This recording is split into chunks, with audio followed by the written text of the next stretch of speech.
हाँ जी, तो क्या कह रहे हो, एक बार कल की लास्ट स्लाइड दिखा दो। लास्ट स्लाइड हमारी शायद इससे आगे वाली थी। ये था बेटा लास्ट स्लाइड में, द कॉम्प्रोमाइज एंड अरेंजमेंट वाला पार्ट था। कॉम्प्रोमाइज एंड अरेंजमेंट वाला पार्ट था लास्ट स्लाइड में।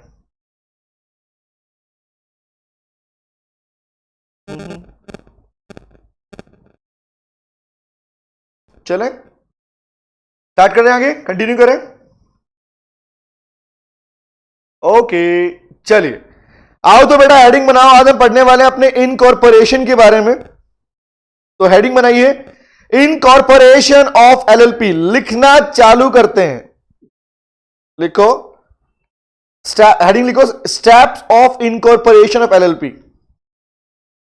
This topic is very very very very very important. लिखो, steps of incorporation of LLP, limited liability partnership को इनकॉर्पोरेट मतलब registered करने के लिए कौन से स्टेप्स हैं। बना लो इस पे तारे सितारे, very very very very very important. चले आओ तो पहले कुछ बातें लिखते हैं इसके बारे में। स्टेप से पहले, स्टेप लिखने से पहले कुछ बातें लिखते हैं। लिखो बेटा, आओ स्टार्ट करें। लिखो, लिखो फॉर एन एलएलपी। लिखना चालू करो, फॉर एन एलएलपी। ये नोट कर लो, हेडिंग लिख लो, steps of incorporation of LLP. और लिखो, for LLP to be incorporated, लिखते रहो, to be incorporated there must be two or more persons.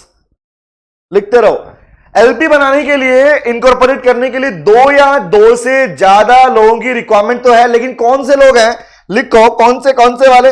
लिखो, हु कैरी ऑन या हु एसोसिएटेड, जो इसलिए साथ में आए, to carry on a lawful business, एक लॉफुल बिजनेस को कैरी करने के लिए।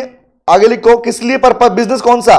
लिखो, for the purpose of making profit, for the purpose of making profit. Profit कमाने के पर्पज से जो साथ में एसोसिएट हुए, वो क्या करेंगे। लिखो, लिखो नीचे, सेल सब्सक्राइब देयर नेम। मैं आपको इजी पार्ट में इनकॉर्पोरेशन का पार्ट लिखवा रहा हूं। एग्जाम में अगर क्वेश्चन आया तो आप ये पूरा पार्ट लिख के आएंगे, दैट्स इट। ठीक है, आपको बुक के झमेले में नहीं पढ़ना, उसके अंदर फिर भी रीडिंग करवा दूंगा, डोंट वरी। ठीक है, लिखो, shall subscribe their name, shall subscribe their name. ये लोग अपना नाम सब्सक्राइब कर सकते हैं, किस लिए। लिखो, to the incorporation documents, incorporation के डॉक्यूमेंट्स में अपना नाम डलवा सकते हैं। एक नीचे नोट डाल के लिखो बेटा, very very very important note. अक्सर एक क्वेश्चन पूछते हैं, भैया बताओ कि एलएलपी क्या चैरिटेबल पर्पस के लिए बन सकती है। तुम्हें क्या लगता है, बताओ, आंसर दो। What do you think. No no no no no no no no no no no no. अरे नहीं बेटा, ना ना ना ना। Business profit, very good. सबने कहा नहीं नहीं नहीं। प्रियांशु, जरूरी नहीं की बात नहीं है, नहीं बेटा, इट्स नॉट अलाउड ही नहीं है। आप एलएलपी के बिजनेस को सिर्फ प्रॉफिट मेकिंग के लिए बना सकते हो, आप चैरिटेबल या एनजीओ पार्ट के लिए इसे यूज नहीं कर सकते। Yes yes, profit is sole motive. तो लिख लो, लाइन लिख लो नीचे। लिखो, an LLP can not be created for charitable purpose. Charitable purpose के लिए, लाइक एनजीओ वगैरह के टाइम पे आप अगर बनाना चाहते हो तो एलपी उस फॉर्म में नहीं बन सकती। आपका बिजनेस का मेन पर्पज प्रॉफिट होना चाहिए, ना कि social welfare. Always remember this. Note करो इसको, फिर आगे बढ़ते हैं।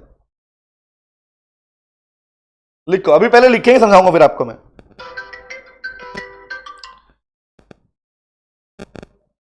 पहले नोट करो इसको, फिर आगे बढ़ते हैं इसमें। तो क्या बोला, आपके बिजनेस का मेन पर्पस प्रॉफिट मेकिंग होना चाहिए, ना कि charitable.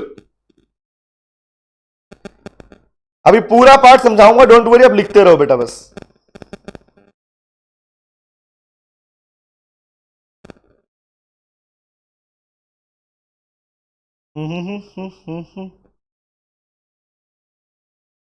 Done done done done done done हो गया। ओके, आगे लिखते हैं। अब लिखो स्टेप्स। अब लिखते हैं स्टेप्स। तो स्टार्टिंग में लिख के आओगे, एग्जाम में अगर क्वेश्चन है तो लिखना पड़ेगा। उसके आगे लिखो अब स्टेप नंबर 1, लिखो स्टेप्स ऑफ इनकॉर्पोरेशन। बड़े ही इजी पार्ट में लिखना है आप लोगों ने, डोंट वरी अबाउट, इसको करेंगे बस पूरा हो गया बात। लिखो लिखो स्टेप नंबर 1 क्या है। फर्स्ट लिखो 2 और मोर पर्सन। फर्स्ट है, सबसे पहले 2 या 2 से ज्यादा लोगों की रिक्वायरमेंट है। 2 और more person comes together to form या to incorporate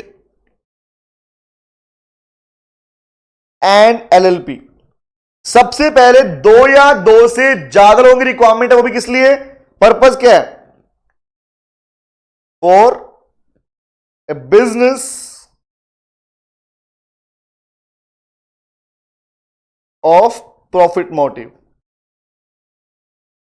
और ए बिजनेस जिसका पर्पस क्या है, प्रॉफिट कमाना है। मतलब एक बात ध्यान रखना, एलएलपी का फॉर्मेशन कभी भी आपके पास में चैरिटेबल पर्पस के लिए नहीं होगा। You can not form an LLP business only for the welfare part. Step number 2 लिखो, एक बार 2 या 2 लोग आ चुके हैं, फिर स्टेप नंबर 2 लिखो। अब क्या होगा, लिखो सेलेक्टिंग। अब उन लोगों में से सेलेक्ट करना, लिखते रहो समझाऊंगा। Selecting the partners and designated partners. ये नाम पीछे आ चुका ना, हाँ। मेंबर लिखूं पार्टनर्स लिखूं, क्या लिखूं बताओ, बोल बेटा बोल। मेंबर्स लिखूं पार्टनर्स लिखूं, पार्टनर्स, वेरी गुड, याद है। तो selecting the partners, very good Harsh, very good Komal, हाँ जी exactly, yes Vandana, Divyanshi, very good. Selecting the partners and designated partners for the LLP business. लेकिन देखो ये तो हो गई बेसिक बात है स्टेप्स की, लेकिन आप बोलते हो ना एक्चुअल लो कहां छिपा हुआ है, आओ दिखाता हूं कहां छिपा हुआ है। लिख लो बेटा, 2 ये जो पार्टनर सेलेक्ट किए जाएंगे कितने होते हैं मिनिमम, बताओ कितने minimum, very good very good, at least 2 designated partners, at least 2 designated partners होने चाहिए, इन्हें सेलेक्ट करना पड़ेगा। इसमें से भी लिखो कि भैया कौन कौन होगा, हाँ इसमें से भी, हाँ लिखो लिखो 1 मस्ट बी, इनमें से 1 मस्ट बी, एक होना चाहिए, 1 must be resident of India. इन 2 में से एक का इंडिया का रेजिडेंट होना मैंडेटरी है। दूसरा जो है, जो सेकंड वाला होता है, अनदर जो है वो फॉरेन का भी हो सकता है रेजिडेंट, या फिर इंडिया का भी हो सकता है। फॉरेन हो सकता है या फिर इंडियन रेजिडेंट भी हो सकता है, लेकिन एक का होना मैंडेटरी है। तो एलएलपी बिजनेस में याद रखना, अगर आप फॉर्म कर रहे हो तो एक इंडियन होना मैंडेटरी है। कारण जो आपने मुझसे पूछा, अगर यहां एक फॉरेन हुआ तो this will be called foreign LLP, याद रहेगा रन, ओके। और यहां साइड में लिख लो बेटा, यहां साइड में लिख लो कि आप लोग जानते हो कि इंडिया का रेजिडेंट के लिए क्या तरीके हैं, क्या पैटर्न है, डू यू नो दिस, जानते हैं कौन सी कंडीशन फुलफिल करनी पड़ती है। ये सी इंटू टैक्स में पढ़ेंगे आप लोग। टैक्स की शुरुआत में आपको यही पढ़ाया जाता है, what is the residential status, क्या होता है। यस कोमल को पहला याद है, 182 डेज इन इंडिया, यस। लेकिन ये बेसिक कंडीशन है। टैक्स में आप डिटेल पढ़ते हो, वहां 2 कंडीशन पढ़ते हो, basic condition and additional condition. 182 days in the last previous year, in the previous year is called the basic condition. Another is 430 days in the last 7 years and 730 days in the last 10 years. It is called the additional condition. Sir क्या बोल रहे हो, बाद में पढ़ना, अभी बस simply लिख लो इसके बारे में, नोट में लिखो, 1 must be, या 1 is said to be resident of India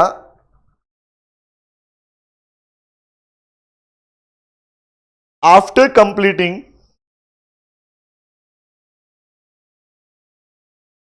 the basic condition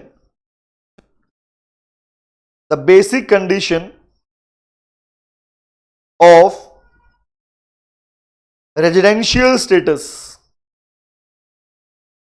और वो क्या है 182 दिन पिछले एक साल के अंदर, 430 ये एडिशनल कंडीशन है इन 7 years and 730 in last 10 years।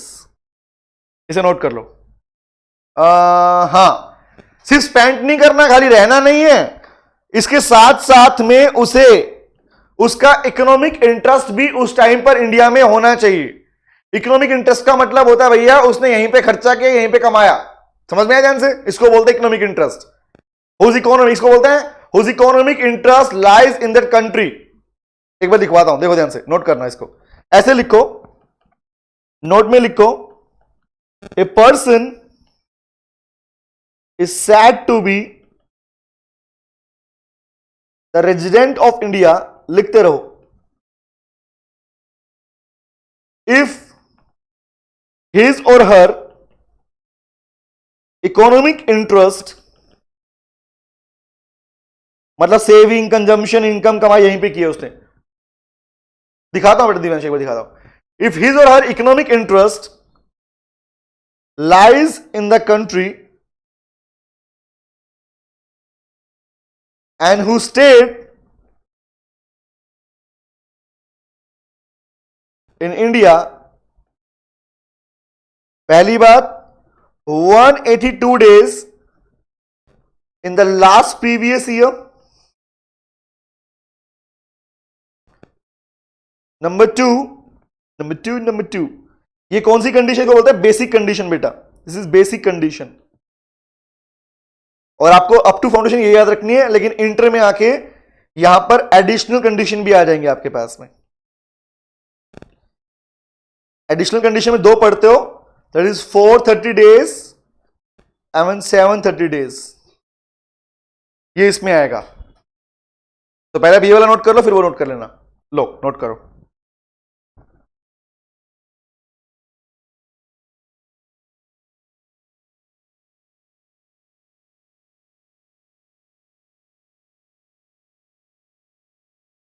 Note करो भाई, नोट करो, done done done done done.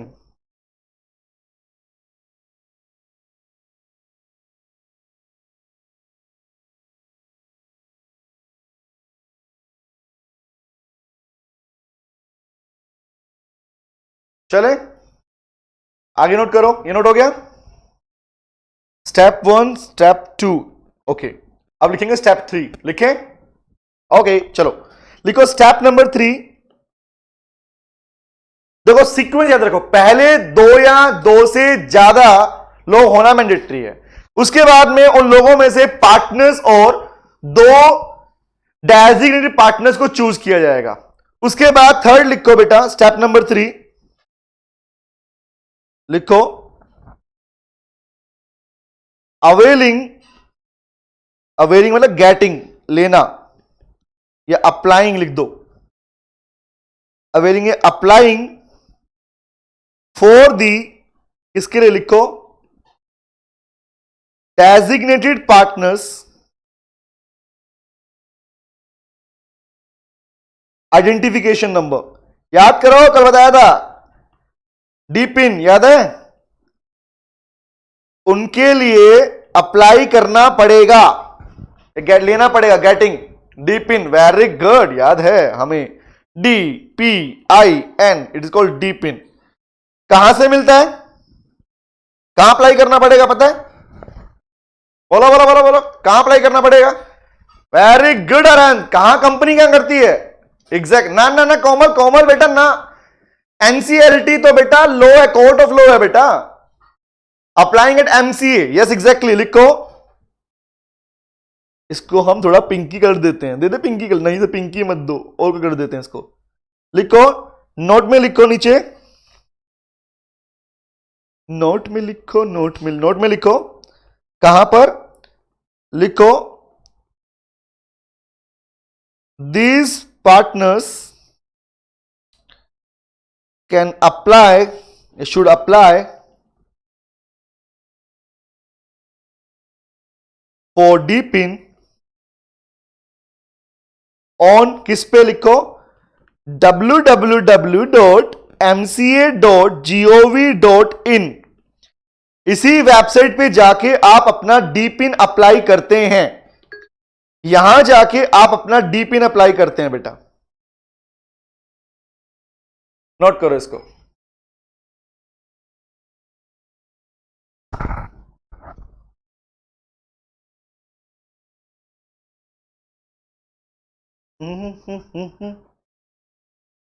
हम कर रहे हैं note, done done done done done done.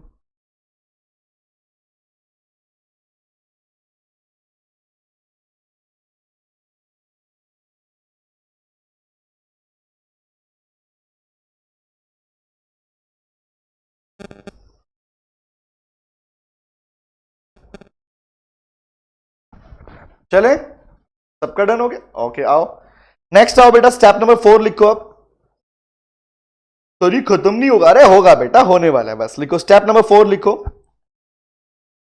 Sequence check कर रहे हो? अब क्या किया उन्होंने, डी पिन अप्लाई कर दिया। अब लिखो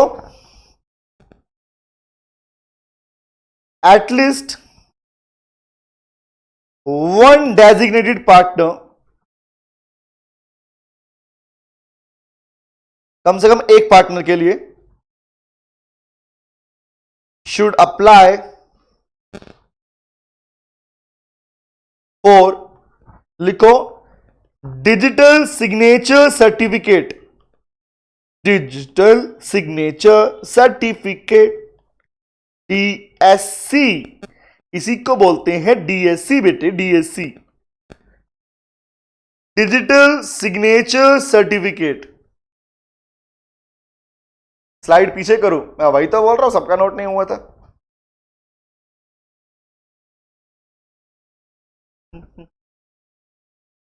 अच्छा, स्क्रीनशॉट लेना है, चेहरा छिपा लेता हूं, है ना? ओके, वरना फोटो खराब हो जाएगी। ऐसा ना ना ना, सब सुंदर आएगी फोटो तो। डन, आगे बढ़े।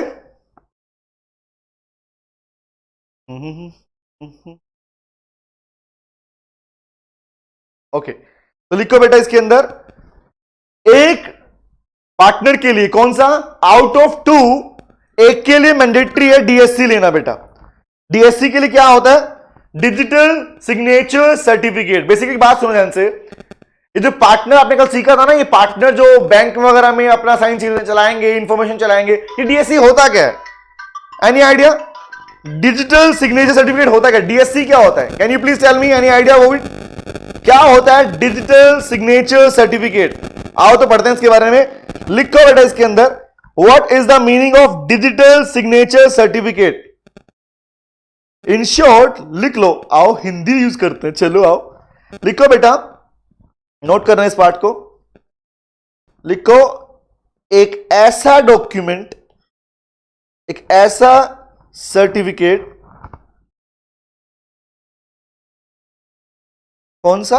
अब एग्जांपल भी दूं आपको मैं, यस, ई फाइलिंग में यूज भी करते हैं, एग्जैक्टली एक ऐसा, ये होता क्या है जानते हो कि किस लिए होता है? एक ऐसा सर्टिफिकेट जिसमें उस पार्टनर की सभी इंफॉर्मेशन, पर्सनल इंफॉर्मेशन को वेरीफाई किया जा चुका है।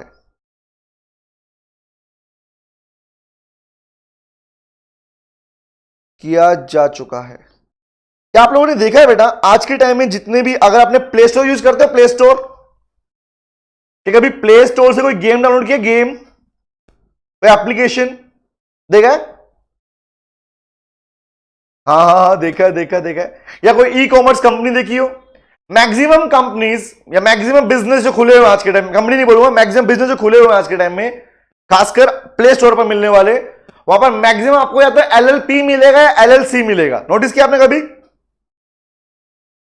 वहां या तो एलएलपी मिलेगा, एलएलसी मिलेगा। हाँ, एलएलसी लिमिटेड लायबिलिटी कंपनी आनंद बेटा, या फिर एलएलपी मिलेगा। उसका रीजन यही है बेटा, और इन कंपनीज के लिए मैंडेटरी है डिजिटल सिग्नेचर लेना। और लिख लो, तीन तरह के होते हैं डिजिटल सिग्नेचर, तीन तरह के होते हैं। डीएससी को डिवाइड किया तीन पार्ट में, class 1, class 2, class 3। Class 1, class 2, class 3, मतलब ये सिग्नेचर ऐड ऑन होने का मतलब ऐसा नहीं होता है। मैं तुम्हें दिखाता हूं, पिक्चर निकालता हूं, तुम्हें आइडिया मिलेगा कि मैं क्या बोलना चाह रहा हूं। ये कोई सिग्नेचर वैसा कोई स्कैन सिग्नेचर नहीं होता बेटा, पेनड्राइव में आता नंबर होता है इसके ऊपर अलग से। एक second, I am just showing you.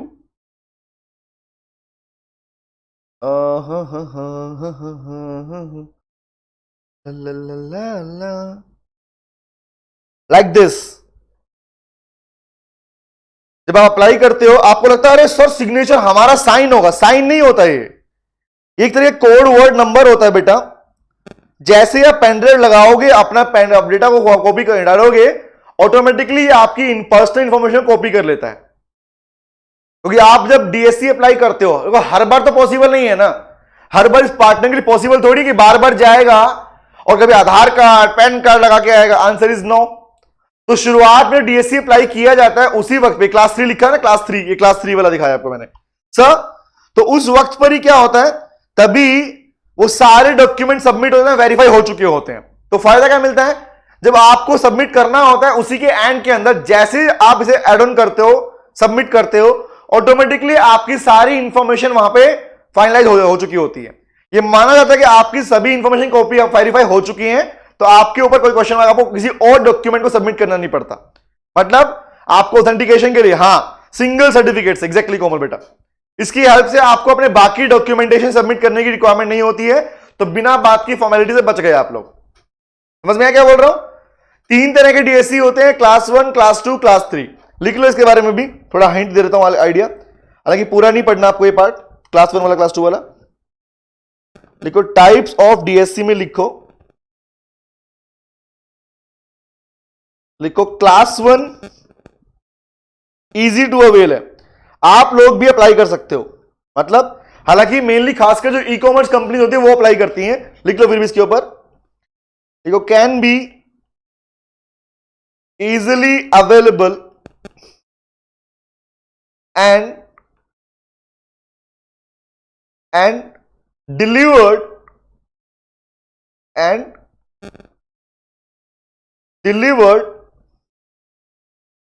To home. आप अप्लाई कर दो, फीस पेमेंट कर दो, आपके घर तक पहुंच जाएगा। ये होता है क्लास 1 नॉर्मली अप्लाई करने के लिए। क्लास 2 भी आपके पास पहुंच जाएगा, लेकिन फिजिकली इसको वेरीफाई करना जरूरी है आपके, आपने अप्लाई किया, आपने कलेक्ट किया। मेनली लिख लो, लिखो इंडिविजुअल और body corporate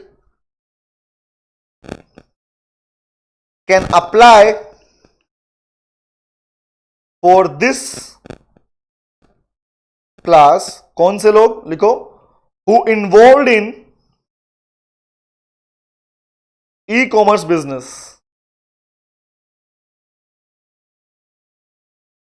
who involve in e commerce business.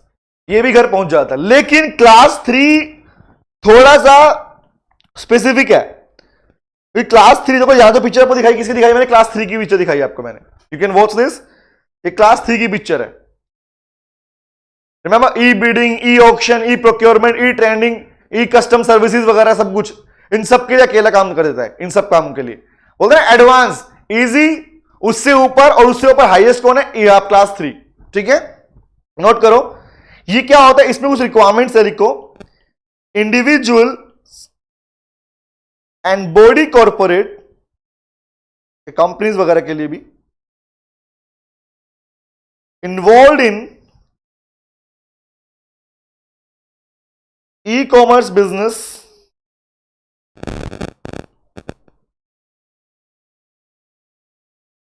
Should submit, लिखो सबमिट देयर डॉक्यूमेंट्स फिजिकली। यहां पर आपका फिजिकल प्रेजेंट होना जरूरी होता है इसके लिए बेटा। फिजिकली प्रेजेंट होंगे तो ही आपका अप्लाई होगा। And allotted by allotted by the certifying authority, बहुत सारे एजेंट्स बने हुए हैं इसके ऊपर जिनको गवर्नमेंट ने अथॉरिटी दिया हुआ एमसीए ने कि हाँ आप डीएससी बना सकते हो बेटा। अगर आप गूगल पे लिख के देखोगे तो गूगल मिल जाएगा डीएससी अप्लाई करने का तरीका, ठीक है। ये अथॉरिटीज लाइसेंस फीस लेती है और आपका डीएससी आपको बना के देते हैं, लेकिन ये वाला अथॉरिटी इन फिजिकल मोड, यहां पर आपको ये कलेक्ट करना पड़ता है फिजिकल तरीके से, आपके घर पे नहीं आता। डीएससी 3 घर पे नहीं आता, इसको आपको फिजिकल जाना पड़ता है बेटा। इसे नोट कर लो, फिर आगे बढ़ते हैं।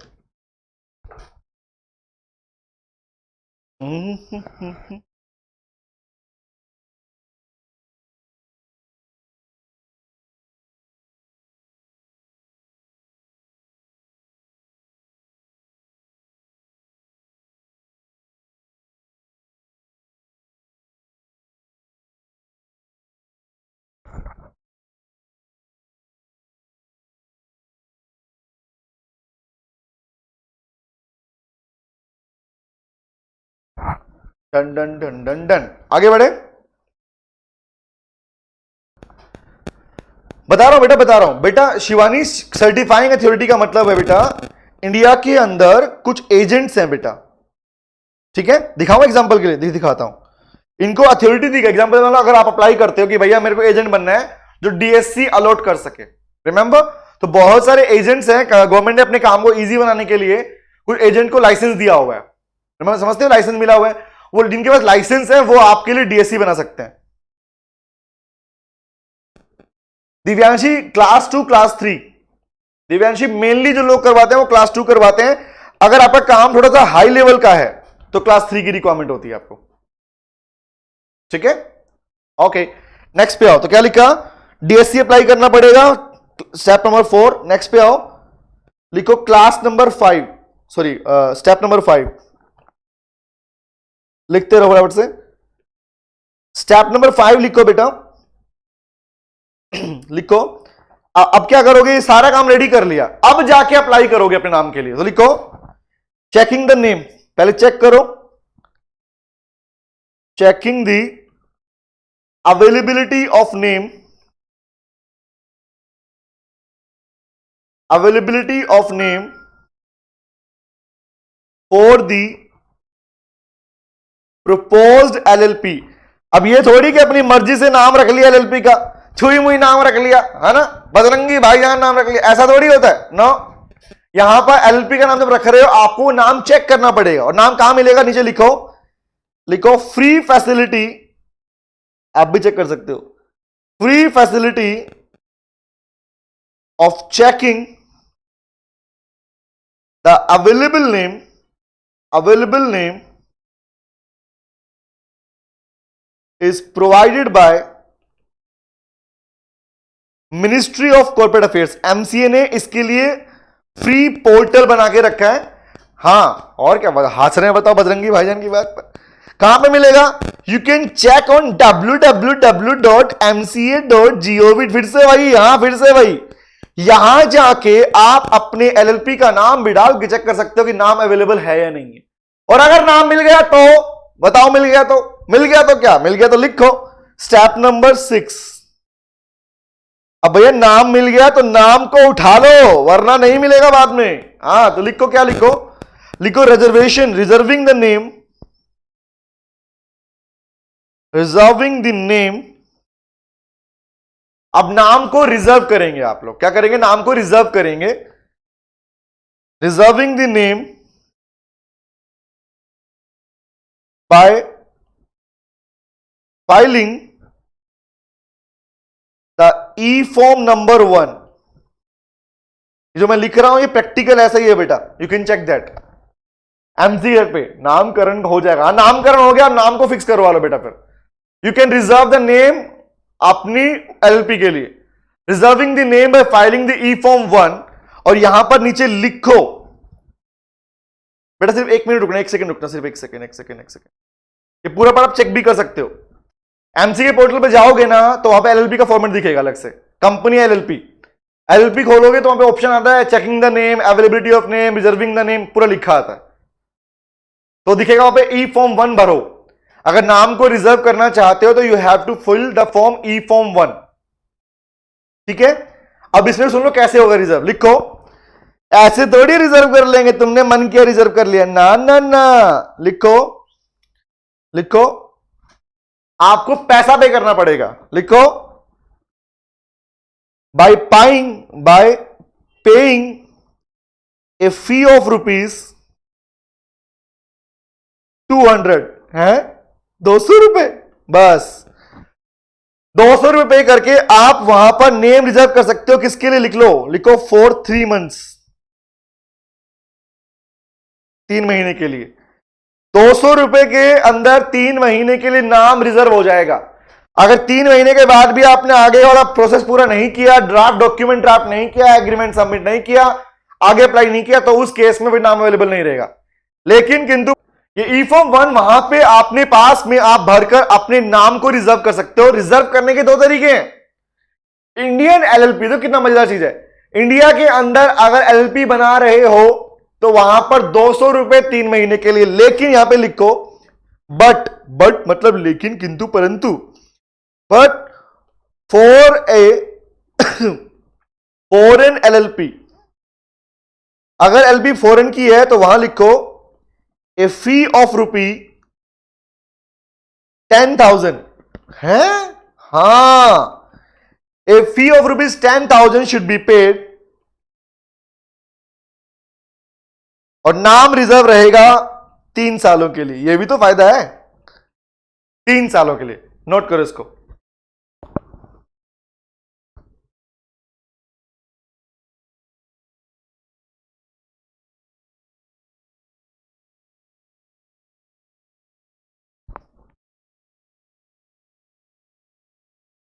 डन डन डन, बोल बेटा बोल क्या नोट हुआ है, बोल बेटा बोल क्या नोट हुआ है।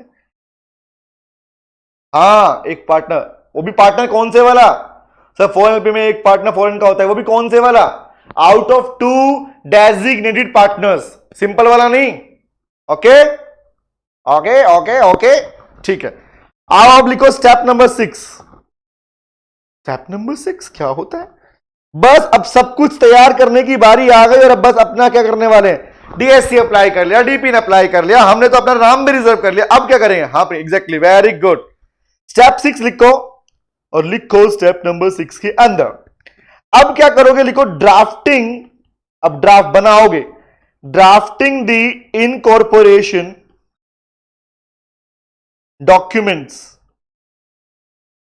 और ये अपने घर पे बैठ के नहीं बनाना, यहां के लिए मेंशन किया गया है। स्टेप 7 है, ओके सॉरी, मैंने तो 7 ही लिखा, देखो 6 बन गया अपने आप से, हाँ नहीं तो। ड्राफ्टिंग इनकॉर्पोरेशन डॉक्यूमेंट्स कैसे लिखो, बाय फाइलिंग ई फॉर्म नंबर 2, वहां पे ई फॉर्म नंबर 2 मिलेगा, वो इसके लिए होता है। ई फॉर्म नंबर 2 स्पेसिफिकली फॉर, ये आपके इसी के लिए होता है कि जहां पर अपने डॉक्यूमेंट ड्राफ्ट करते हो। तो नोट करो बेटा, पहला पॉइंट इसमें ड्राफ्ट में क्या क्या है, पहला लिखो ड्राफ्टिंग दी एलएलपी एग्रीमेंट,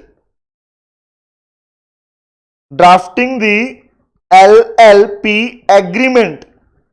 और किसी ने अगर ये जानना है कि भैया एलएलपी एग्रीमेंट क्या होता है, क्या होता है, तो जान लो बेटा ध्यान से यहीं पे आप लोग एक टॉपिक पढ़ते हो, अपने टॉपिक आता है आपके पास में, and the topic is elements of incorporation. Remember question पहले पूछता था एलिमेंट्स ऑफ इनकॉर्पोरेशन, याद आया, name of the partner, address of the partner, कितना पैसा लाए थे, कितना लेके जाए, समझ रहे ध्यान से, each and every detail about the LLP, कितना शेयर करेंगे, कल को डिस्प्यूट हुआ तो क्या करेंगे, क्योंकि आपने एक बात सीखी थी, लिमिटेड लायबिलिटी पार्टनरशिप के अंदर सारे के सारे पार्टनर्स आपस में इसी एग्रीमेंट के थ्रू बंधे होते हैं। रिमेंबर, लाइक उनके नेम क्या होंगे, उनके एड्रेस क्या है, रिमेंबर, उनमें से पार्टनर्स कौन है, और किनके पास में डेजिग्नेशन है, रिमेंबर, पार्टनर्स की राइट्स क्या है, रिलेशन क्या है, ड्यूटीज क्या है, रिस्पॉन्सिबिलिटीज क्या है, ये सारी की सारी चीजें इसी एग्रीमेंट में लिखी होती हैं। तो पहला काम क्या है, म्यूचुअल राइट्स क्या है, सेशन के पॉइंट क्या है, डिस्क्लोजर कैसे करोगे, अकाउंट कैसे फॉर्म करोगे, सब कुछ यहां लिखा होता है। रिमेंबर, इसे हम बोलते हैं elements of LLP agreement. Okay, तो पॉइंट यहां पे आया, सबसे पहले ड्राफ्ट करोगे और इसके लिए भी आपने वही फॉर्म भरा, आगे लिखो बेटा इसके अंदर नंबर 2, बनाने के बाद, डॉक्यूमेंट बनने के बाद काम चलेगा नहीं, लिखो रिटन कंसेंट, लिखते रहो written consent of the designated partners is required. Next लिखो, अब जाके आप अप्लाई करोगे, applying for the incorporation along with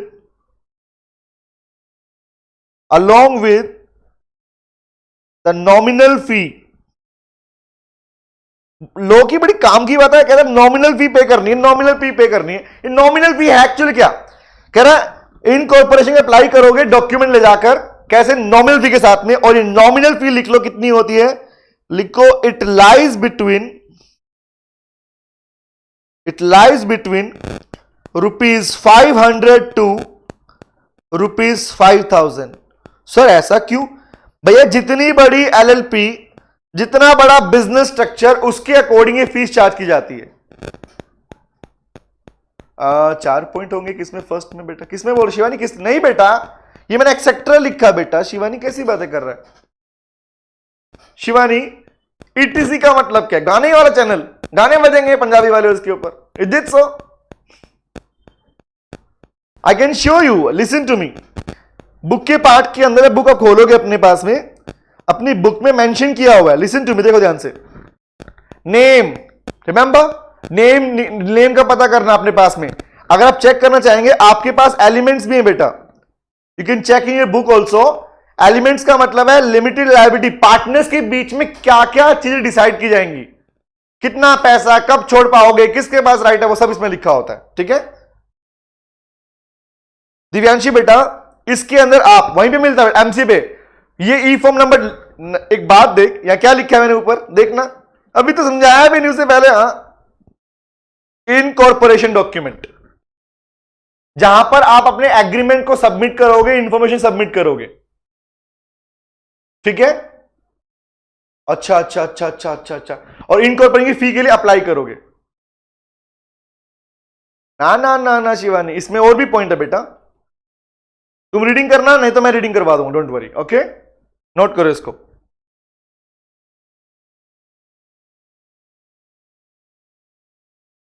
ला ला ला ला ला। और कोई पूछे आपसे कि भैया ये 500 और 1000, 5000 के बीच में फीस कितनी, कौन सी डिसाइड की जाएगी, जानते हो? ये 500 5000 डिसाइड कौन करता है पता है, किस बेस पर होता है? नहीं बेटा, एक और बचा, भी बचा हुआ है, बचा अभी। मैंने क्या बोला, एग्जाम में अगर क्वेश्चन आया इनकॉर्पोरेशन में, ये लिख के आ जाना, नंबर पूरे मिलेंगे तुम्हारे पास में, अभी सिर्फ लिख लो अपने पास, ठीक है, यहां तक क्लियर है?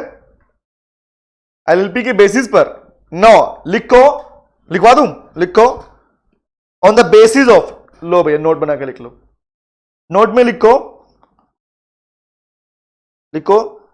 द रजिस्ट्रेशन फीस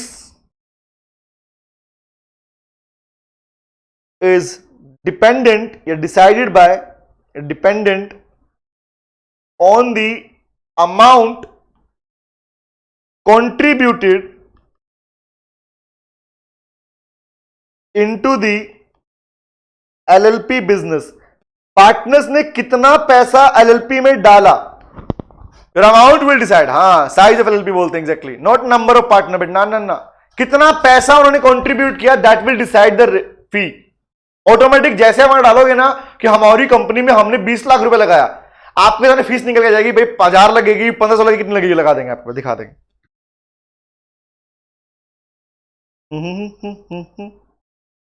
नेक्स्ट लिखिए, 7th हो गया, अब लिखते हैं 8th, स्टेप नंबर 8। तो लिखो, कह रहा sir when the incorporation documents, अब आपका डॉक्यूमेंट बन गया, आपने अप्लाई कर दिया, अब क्या होगा, लिखो लास्ट है, व्हेन द इनकॉर्पोरेशन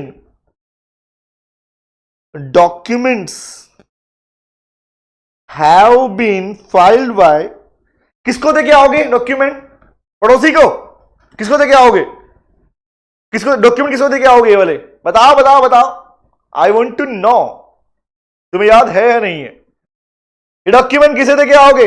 पड़ोसी को, अंकल को, किसको? वेरी गुड, बहुत। एमओसी को ना ना, अच्छा एमसी तुम्हारा पड़ोसी है, इज इट सो? है, बाकी सबने बोला आरओसी, कुछ बोल रहे एमसी है। एमसी तुम्हारे पड़ोसी का नाम है? एमसी को किसी पर्सन का नाम है क्या?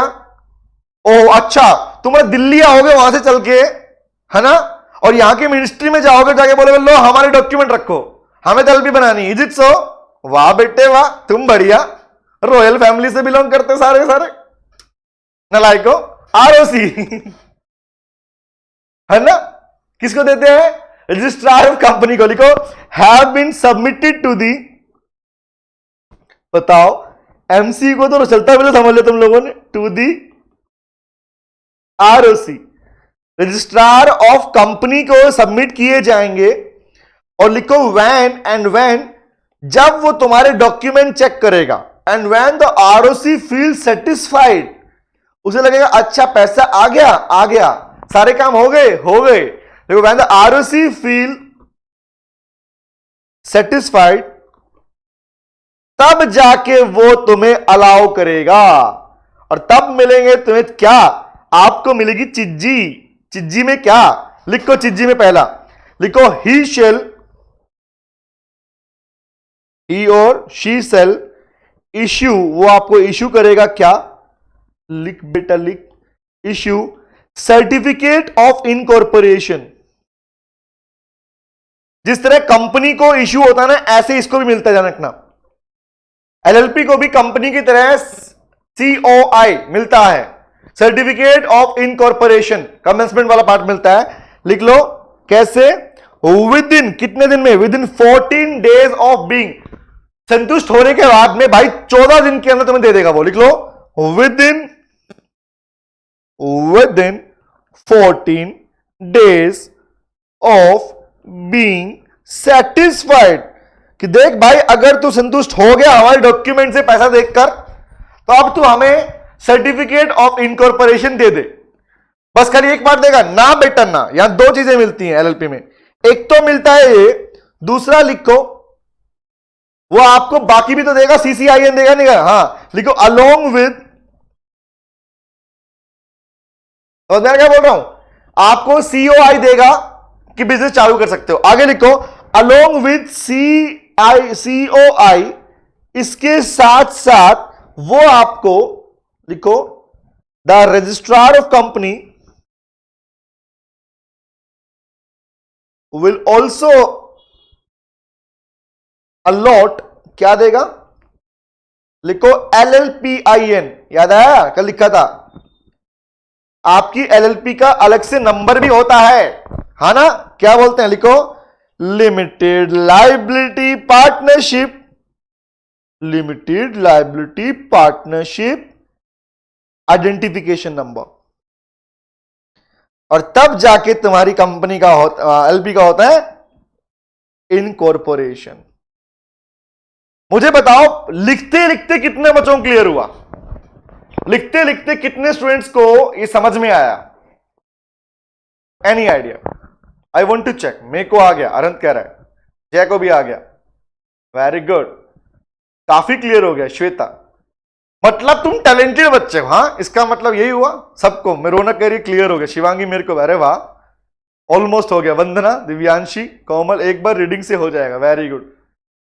भविष्य मेरे को भी आ गया, अंशु मेरे को भी आ गया, ऑलमोस्ट तो एक काम करो, अभी मैं तुम्हारा ये पार्ट इनकॉर्पोरेशन पार्ट पूरा हो चुका है, and this is one of the most important part of LLP. ठीक है, इसमें एक होमवर्क है, ये तो करोगे, और आप सिर्फ रीडिंग करोगे बेटा। I am giving you homework now. आप इसमें रीडिंग करोगे होमवर्क के लिए, एलिमेंट्स ऑफ एलएलपी, क्या क्या होता है एलएलपी के एग्रीमेंट के अंदर, एलिमेंट्स ऑफ एलएलपी एग्रीमेंट, ये पार्ट रीडिंग करके आओगे, और कल हम ऑलमोस्ट अपना एक खत्म कर लेंगे। Okay, see you, take care, bye bye bye bye bye. Okay, see you, bye bye, take care, मिलते हैं कल, बाय बेटा। बुक का पेज नंबर बता दो। लो बेटा, खोल रहा हूं बुक का पेज नंबर। ऐसे मॉड्यूल से रीडिंग मारो ना, क्या टेंशन ले रहे हो तुम लोग? हाँ नहीं तो अरन ऐसे मॉड्यूल में पढ़ो। स्लाइड 1 ये थी बेटा वंदना, ठीक है? Okay bye, see you, take care बेटा, मिलते हैं कल।